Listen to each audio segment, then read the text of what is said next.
Pentagon Films etutuusako firimu empya eya Pentagon Films. Abaana bonna ba Pentagon Films bonna bagenda kugibeeramu bulambalamba. Firimu ejjudde okuyigiriza. Abazanyi bonna tubalina bagiyisaani.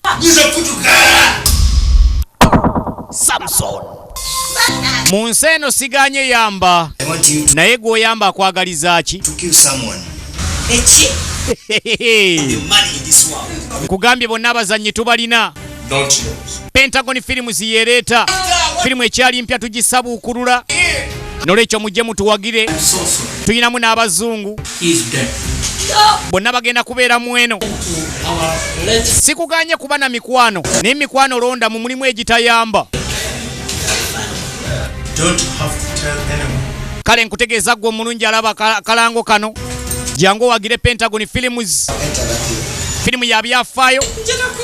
Tulina Senga Ketura mwali nnyo, Muzeyi Kasule Bashiri mwali nnyo, Ivan MC Buterevu naye mwali nnyo. Kale mpita mikwano jange baganda bange mwenna mujje mutuwagire. Muwagire Pentagon.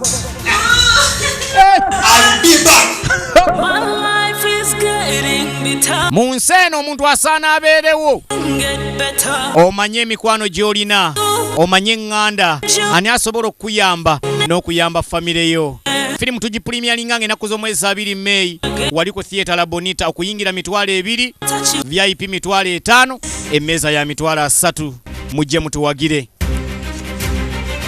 Ate nga byonna biwagiddwa Moya Cleaning Consultancy, Imudad Air Cargo Services, Jahidi Logistics Limited, Memory Miles Tour and Travel, Chesil Construction and Engineering Consultancy Limited, Smart Youth Network Initiative, Katama Properties ne Mama Lususu.